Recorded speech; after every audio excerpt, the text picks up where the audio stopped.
Yeah, it's the ROBCAST. This is episode 356, and this episode is called Pings, because we get these pings, right? I recently did my first interview for this book, Where'd You Park Your Spaceship? Because you write a book and then you go out and you talk to people about it. And partway through the interview, and the interviewer, his name is Luke Norsworthy, lovely fella. And I've talked to him before, and he asks great questions.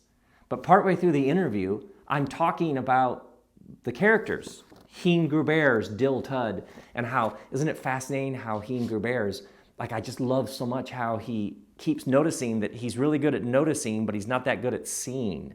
And he's learning about how he's been numb, like he's actually numbed himself to the depth of life because of his grief. And partway through the interview, Luke stops me, and he's like, wait. And you can see him, he's getting a little etch-a-sketched up here, right? He's like, wait. You're talking, he's like, Rob, you're talking about these characters like you didn't create them. Which is funny, I don't care who you are. And so there's this moment when I'm like, oh, yeah, because I do. I talk about these characters. Well, they are real. They are real. Real to me. And he's like, you're talking about them like they were created by somebody else and you're just enjoying them, but you created them. And there's this moment where I could back away, like, yeah, that is kind of weird, huh?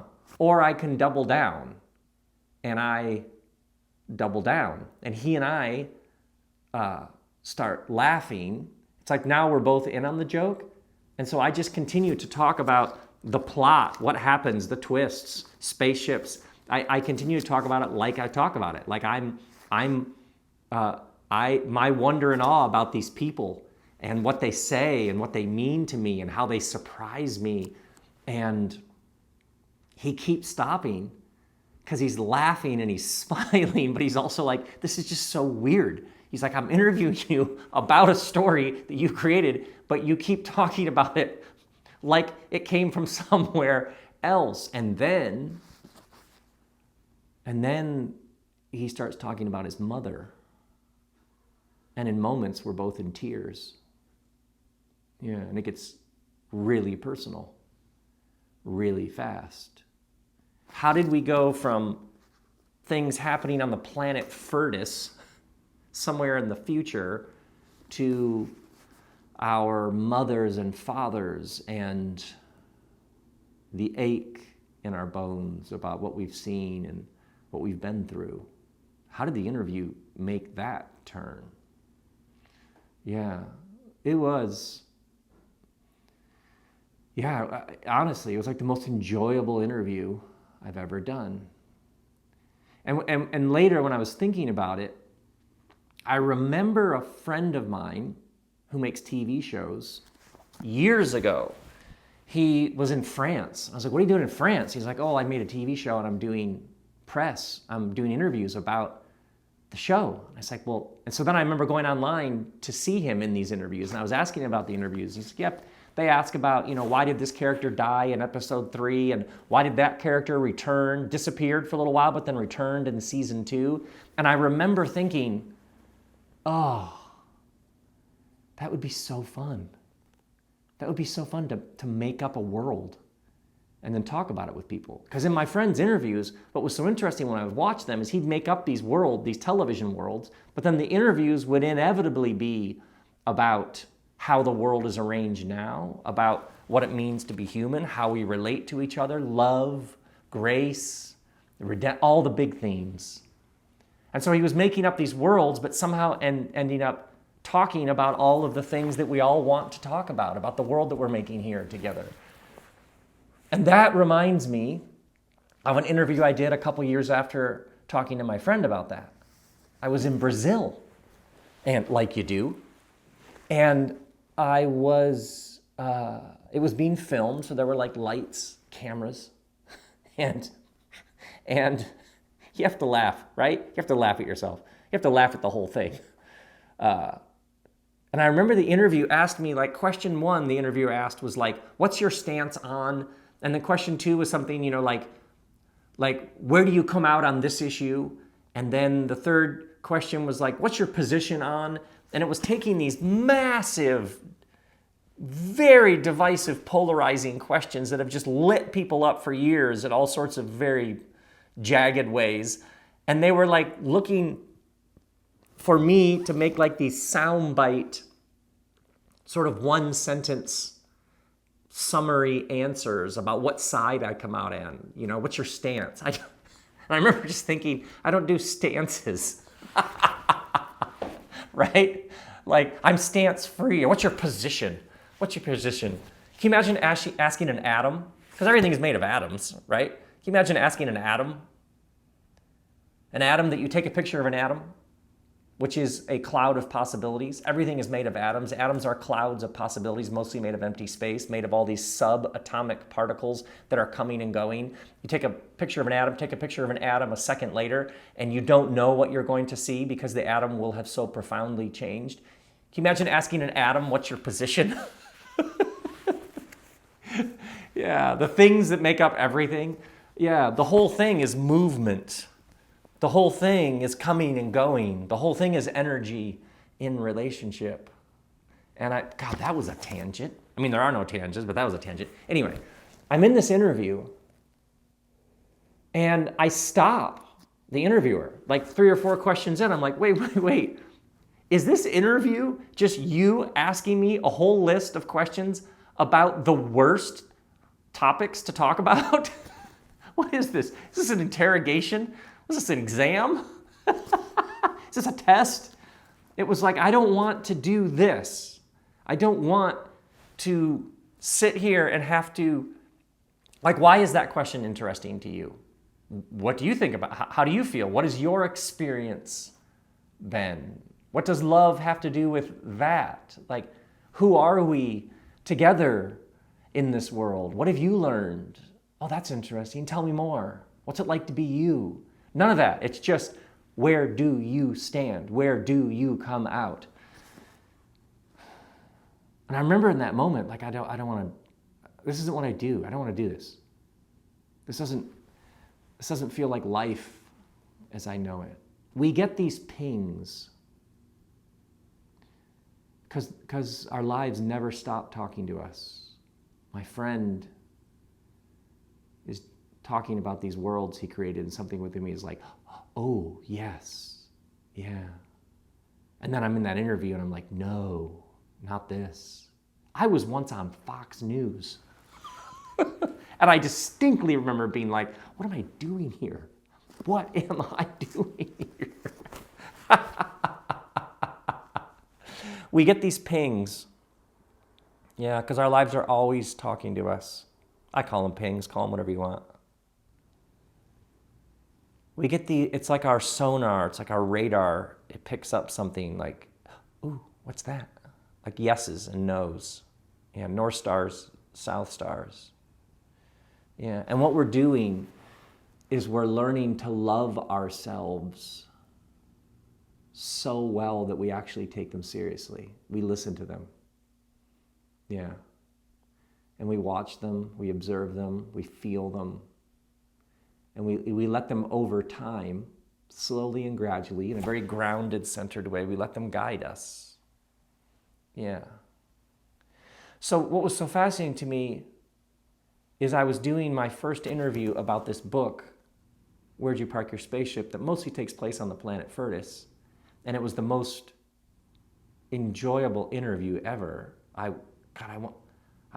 would love to do more interviews about this. And by the way, if you have are the kids still doing the blogs, magazine, podcast, whatever it is, info@robell.com. Perhaps we could set up an interview and we get to talk some more about these characters. I had that experience with Luke, but I can see the pings going back multiple years that were like guiding me. Like it just didn't come out of nowhere. Like it emerged over time. Yeah, like this guidance system. Yeah. We're learning to love ourselves, and we're learning to trust that the universe is a place of great love, that we're in good hands. and that our lives never stop speaking to us and telling us the truth about us.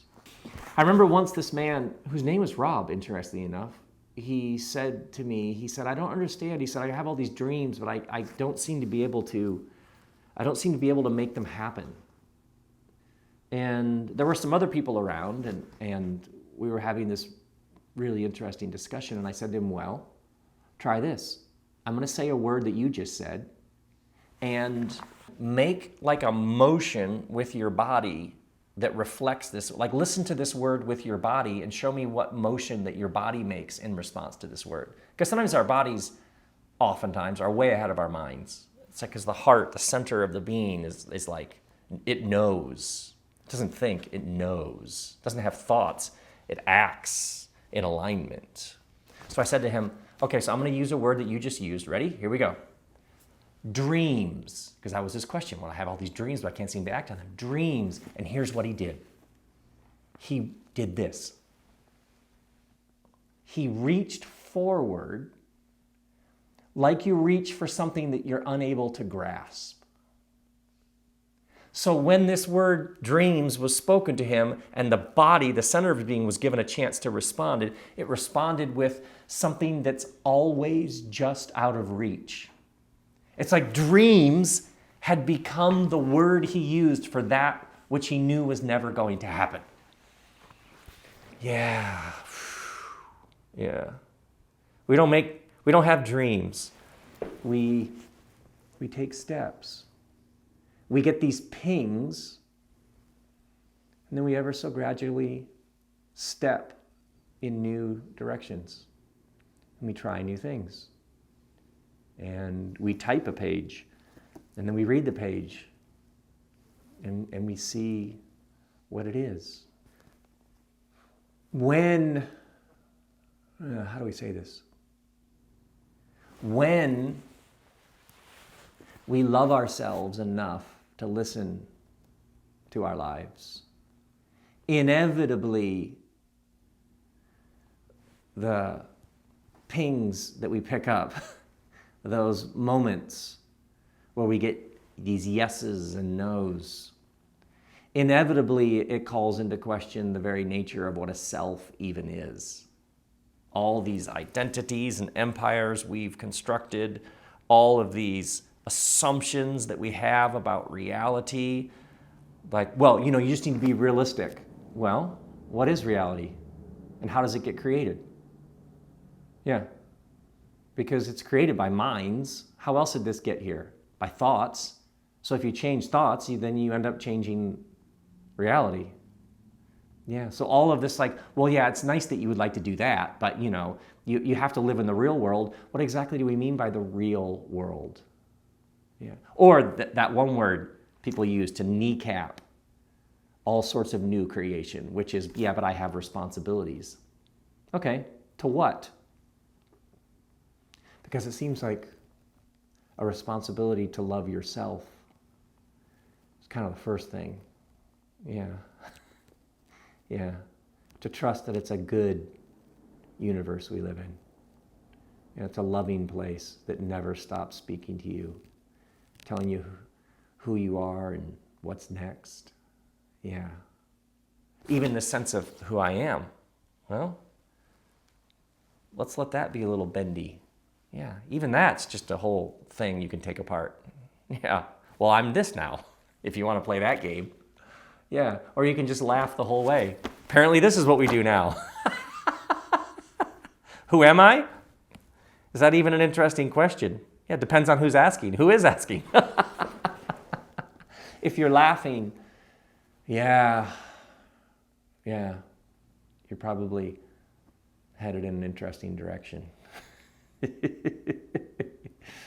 Yeah. As you listen to these pings, you begin to see that we create reality. Yeah. We create it. Yeah. And we can uncreate it, and we can create different ones. If you find the news depressing, it's probably because you click on depressing things in the news. Yeah, you're telling the news, this is what I read. So the news will feed you more of that. No wonder the world seems depressing. You're getting depressing news. and depressing news because you're telling the news, this is the news that I watch. We create the news. If we don't click on certain things and we click on other things, that's the news we get. Yeah. Yeah, all this. Yeah, the things in the grocery store. How did they get on those shelves?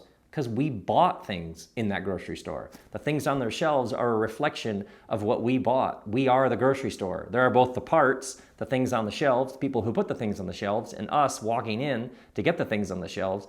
And then the grocery store, it is the parts, it's also a whole. The grocery store is a thing that we are a part of. The news is a thing, all of it. It's all things that we create. Yeah, we create by what we click, create by what we buy, we create by what we think. And we get these pings, you and me. And they call to us and they invite us and they like whisper, hey, you want to try that? This other voice arises within us. Yeah, well, you can't just do that. Why not? Yeah, says who? Yeah.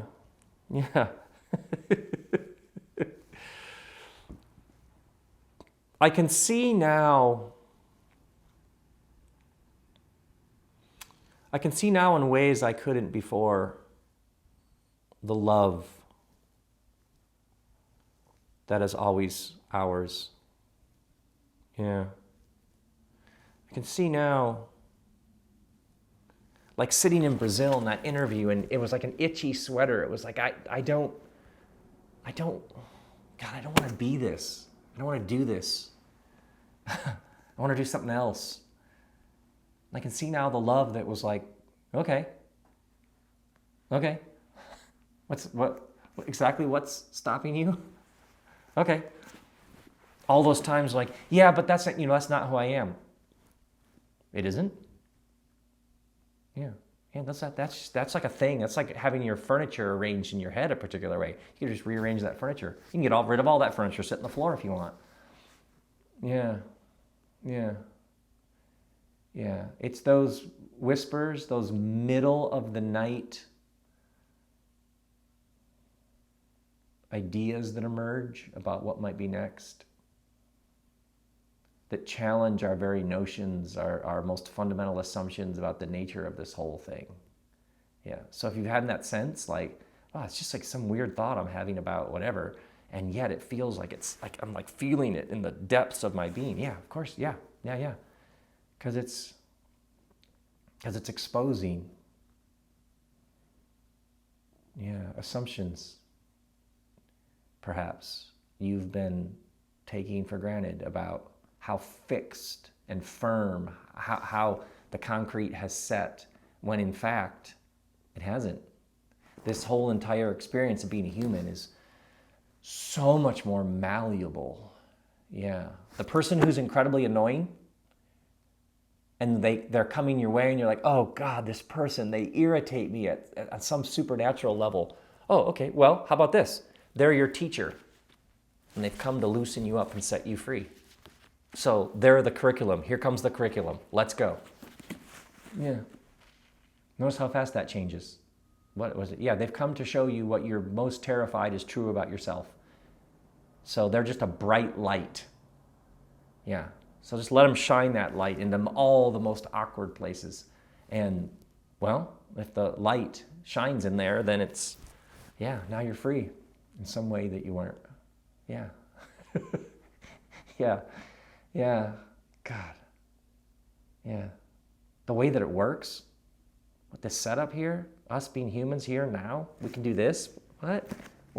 Yeah. If you find yourself laughing, you're starting to click. We get these pings. Yeah. Like little bong. Yeah. They give us like direction where perhaps the whole thing is headed for us. Yeah. So you take them seriously. Yeah. You love yourself enough to listen and take them seriously.